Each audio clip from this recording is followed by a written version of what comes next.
Suatu hari Nabi Musa nanya kepada Allah. Kan Nabi Musa ini julukannya, panggilannya Kalimullah, orang yang bisa ngomong langsung kepada Allah. Jadi kalau ada butuh apa-apa Nabi Musa mah tinggal miss call Allah. Ya Allah, langsung Allah ngangkat. Ada apa Musa gitu. Kayak kita telepon gitu ya. Nggak bisa ngelihat langsung tapi bisa telepon langsung. Begitu Nabi Musa calling, langsung Allah, ada apa Musa? Gini ya Allah, saya pengen nanya. Jadi Musa sering ngobrol sama Allah. Nanya apa?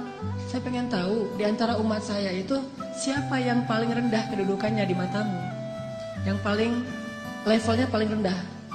Kata Allah, itu tuh laki-laki seorang kakek yang buta, yang dia itu masbuknya istiqomah banget dalam sholat. Paling istiqomah dalam masbuk. Gak pernah dia sholatnya tepat waktu, pasti masbuk. Ini orang yang paling istiqomah di zamanmu, Musa. Istiqomah dalam kemasbukan. Asal ada sholat, dia pasti paling belakang, datangnya menjelang salam. Jadi kalau ada yang taruh sendal paling belakang itu pasti dia. Kalau ada salam yang kemudian nanti berdiri lagi, pasti dia. Orang yang selalu masbuk, orang tua buta. Oh, itu orang yang paling rendah. Nabi Musa nyari mana? Oh, si kakek itu yang paling rendah nilainya di mata Allah. Setiap hari dilihat dia masbuk sampai suatu hari ketika selesai sholat orang itu udah nggak ada. Nabi Musa telepon Allah. Allah, Musa ada apa? Itu si kakek kemana? Kok nggak datang? Kata Allah, dia sudah meninggal dan sekarang ada di dalam surga. Nabi Musa heran, ya Allah, gimana ceritanya tuh kakek yang nilainya paling rendah, yang gak ada apa-apanya, yang masbuk sejati, tiba-tiba masuk surga sejak dia meninggal. Apa yang terjadi ya Allah? Allah bilang, ya Musa, suatu hari ketika kakek ini keluar dari masjid, dari tempat ibadah, dia jalan kemudian kesesat, gara-gara dia buta, sampai di sebuah tanah yang lapang. Dia menemui seorang laki-laki, kemudian dia bertanya, saya ada di mana sekarang? Laki-laki itu mengatakan, ini kamu sedang berada di tanah lapang, di sebuah lapangan, di sebuah alun-alun. Kemudian kakek ini mengatakan, tidak, sesungguhnya rahmat Allah lebih luas daripada segalanya. Kamu berada di tanah yang luas? Kata dia, tidak, rahmat Allah yang lebih luas. Hanya karena itu, kemudian Allah mengatakan, wahai Musa, sesungguhnya rahmatku mendahului kemarahanku. Sehingga dia masuk surga hanya dengan kalimat sesungguhnya rahmat Allah lebih luas. Makanya kalau kita nge-tag Allah, nge-mention Allah, libatkan Allah dalam urusan kita, selalu beruntung. Bayangin sekedar mengatakan subhanallahi wa bihamdi subhanallahil azim. Langsung Allah sediakan pohon-pohon kurma yang sangat banyak di dalam surga. Begitu kita baca la haula wala quwata illa billah, Allah sediakan kunuz, harta yang ditaruh di dalam sebuah box yang sangat besar, disimpan di bawah arasy Allah Subhanahu wa taala. Mudah sekali. Karena kalau kita melibatkan Allah, yuridullahu bikumul yusra wa la yuridu bikumul usra. Salah kalau orang bilang, aduh gak usah bawa-bawa Allah lah, jadi susah. Enggak. Justru kalau kita bawa-bawa Allah jadi mudah. Karena Allah itu pada dasarnya pengen memudahkan kita, enggak pengen nyusahin kita. Yuridullahu bikumul yusra wa la yuridu bikumul usra. La yukallifullahu nafsan illa wus'aha. Sampai ketika turun ayat ittaqullaha haqqa tuqatih, bertakwalah kepada Allah sebenar-benar takwa. Para sahabat kemudian ngeluh, ya Rasulullah kami enggak sanggup kalau sebenar-benar takwa. Terus gimana? Turun lagi ayat di surat At-Taghabun, fattaqullaha mastata'tum. Kalau enggak bisa sebenar-benar takwa, ya udah bertakwa semampu kalian aja. Coba lihat. Allah memudahkan urusan hambanya. Sehingga kalau kita melibatkan Allah, maka insya Allah Allah akan memudahkan urusan kita. Kisah lagi, mungkin ada 2 atau 3 kisah lagi. Bukti bahwa kalau kita melibatkan Allah itu mudah. Ada seorang nenek di zaman Nabi Musa, sudah menikah sekian puluh tahun belum dikaruniai anak. Datang kepada Nabi Musa, ya Nabi Allah, ada apa nek? Saya mau minta tolong. Ya, saya itu udah nikah sekian tahun tapi belum dikaruniai anak. Sedangkan engkau bisa bicara langsung dengan Allah. Boleh nggak saya minta tolong? Minta dong ke Allah, ya Allah beri saya 1 orang anak saja. Oh baik nek, nggih gitu kata Nabi Musa. Telepon, ya Allah. Allah bilang ada apa Musa? Ini nih Ada nenek-nenek minta diberikan anak 1 orang aja katanya, karena dia tidak punya keturunan. Apa kata Allah? Ya Musa, bilang kepada nenek itu bahwa takdirnya dia tidak akan punya anak. Itu sudah takdir. Kemudian Nabi Musa bilang, Nek, sabar ya. Kata Allah, oh ya, udah ada jawaban dari Allah, udah ada. Gimana jawabannya? Takdir nenek mah gak akan punya anak. Oh gitu, ya sudah, assalamualaikum, waalaikumsalam, pulang. Sepanjang jalan sampai di rumah dia mengatakan, ya Rahim, ya Rahim. Memang takdir saya tidak akan punya anak, tetapi Engkau Maha Rahim, beri saya anak, ya Rahim. Jadi dia ngeyel gitu. Terus saja minta sama Allah dengan bahasa yang lembut, ya Rahim, ya Rahim. Besok datang lagi ketemu Nabi Musa, assalamualaikum, waalaikumsalam. Nenek yang kemarin, ada apa nek? Gitu. Sama Nabi Musa masih yang kemarin gitu. Apaan? Minta dong ke Allah lagi supaya dikasih anak. Lah kan udah kemarin katanya takdirnya gak akan punya anak. Siapa tahu sekarang berubah. Ini nenek nih. Sikoh billah, yakin banget sama Allah. Karena gak mau ngecewain, walaupun Nabi Musa juga udah tahu takdirnya kayak gitu. Ya udah Nabi Musa telepon lagi. Ya Allah, ini si nenek yang kemarin. Oh ya Musa, jawab aja kayak kemarin. Bahwa dia gak akan punya anak. Nek, saya bilang juga apa? Takdirnya nenek gak akan punya anak. Udah bersabar aja. Oh gitu ya, ya udah, assalamualaikum, waalaikumsalam, ya Rahim, ya Rahim. Terus aja gitu. Datang lagi nenek yang sama, nek, sama jawabannya. Belum ngomong juga udah dikasih tahu jawaban.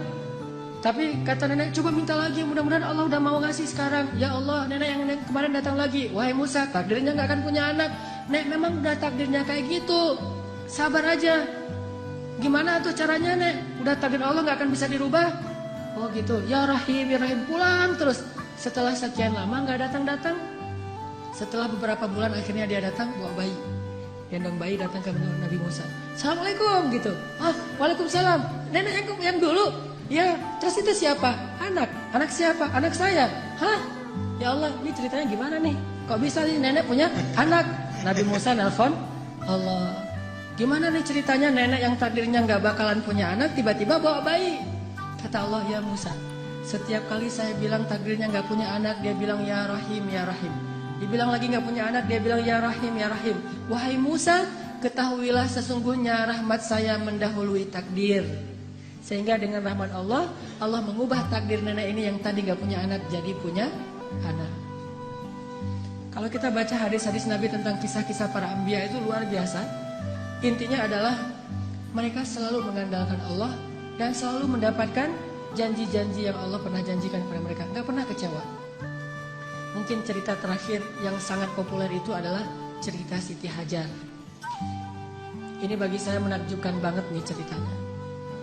Nabi Ibrahim bawa Siti Hajar dari Palestina ke Mekah, melintasi gurun pasir hanya bertiga saja. Ibrahim, Hajar, Ismail kecil. Karena Allah memerintahkan Ibrahim, bawa keluargamu ke sebuah biwadin ghairi dzi zar', kepada sebuah lembah yang tidak ada kehidupan di sana. Bawa ke sana. Di Bakkah, yang kemudian namanya menjadi Mekah. Akhirnya Ibrahim bilang ke Hajar, Hajar, yuk kita hijrah gitu. Hijrah kemana mas? Hajar nggak nanya hijrah kemana? Udah aja, oh hijrah ya, sami'na wa ata'na. Di bawah gitu jalan kaki melintasi padang pasir. Berhenti sebentar di rest area, makan, minum seadanya, lanjut lagi. Gak pernah nanya, mas ini kemana sih kok gak sampai-sampai? Gak pernah Hajar nanya kayak gitu. Atau gak pernah juga dia bilang, mas turunin saya aja di mall itu nanti dijemput lagi. Gak ngomong nurunin di mall mana, di rest area mana, di masjid mana. Ntar kalau udah beres urusannya baru jemput lagi. Gak, sami'na wa ata'na. Ini istri soleha banget. Ikut aja gimana kata suami. Sampai udah di lembah yang tandus, baru Ibrahim mengatakan, ya Hajar, disinilah tempat yang dijanjikan. Tinggallah kita di sini. Ya siap, sami'na wa ata'na. Tinggal bikin tenda kecil untuk bayinya. Hari kedua setelah tinggal di situ, baru Ibrahim bilang, ya Hajar, saya akan kembali ke Palestina. Tinggallah kalian di sini. Baru setelah sekian lama Hajar diam, kali ini Hajar udah gak kuat untuk diam. Baru dia nanya, ya Ibrahim, engkau tinggalkan kami di sini bersama seorang bayi dan tidak ada siapa-siapa, bahkan air dan kehidupan pun tidak ada di sini, wahai Ibrahim. Bagaimana engkau akan tinggalkan kami? Ibrahim gak tega untuk menjawab. Akhirnya Ibrahim pergi aja tanpa berbicara. Karena Ibrahim pergi, akhirnya Hajar mengganti pertanyaannya.